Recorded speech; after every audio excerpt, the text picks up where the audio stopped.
remember how I place my hands. So I have to grab the ankle and the calcaneus to create a fixed point.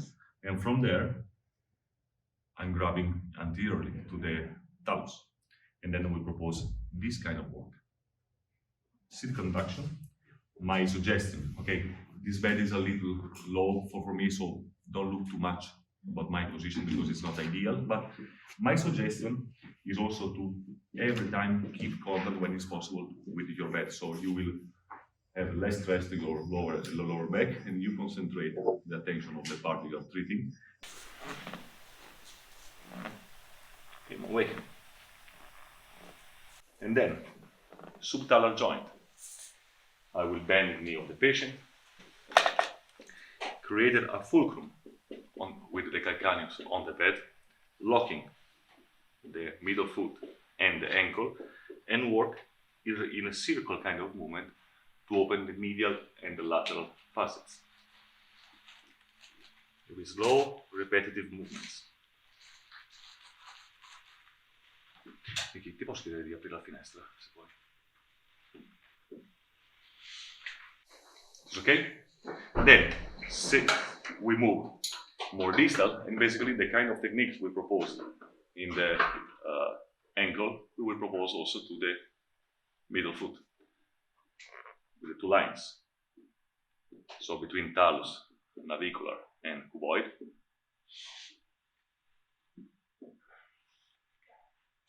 We can move even more distal, and grab navicular and cuboid, and so move the cuneiforms in relation with the cuboids and navicular. And then if we can also move, having a fixed point on the cuneiform bones and work on the metatarsal joints.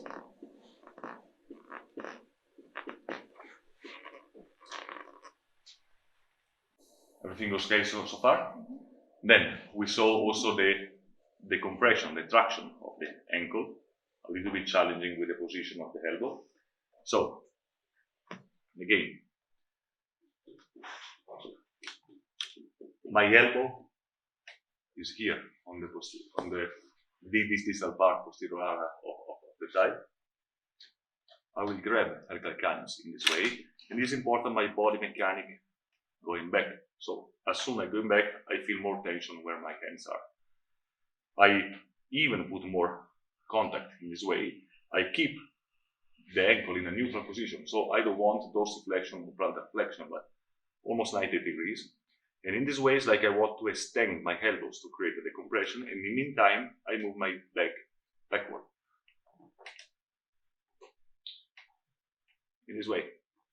Okay? If it's not easy, consider your size, your body mechanic in relation with the mechanic of the patient, we have also this variation, where my elbow is not on the thigh of the patient anymore, but is my own thigh. I will bring almost the leg of the patient down, and the same idea, create a traction in the vector that is represented by the tibia, basically. So this is the vector I want to create the insult. One way, and another. Everything's okay? Okay? Remember, when the techniques finish, when the patient is safe on the bed. Okay? Another kind of approach for a decompression could be me positioning just at the feet of my patient and grab the foot in this way. So with my thumbs crossed on the plantar fascia and my hands just anterior to the talus. And basically I just create a traction in this way, like a Dimonshi kicking in my stomach. Okay?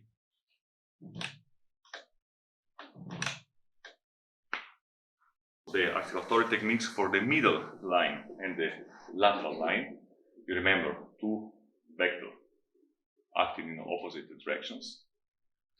My suggestion also is to have your own leg of the bed, so to leave some stress for your own back. And again, the contact is around the metacarpophalangeal joint of the second finger, And in this kind of work, contact, I block here, and then move the two articular segments, one on each other. Here, and I can move in different areas of the foot. This is for the middle compartment. If I want to work on the lateral compartment, I don't change the side of the bed, but I just take the other foot. And the technique is exactly the same idea.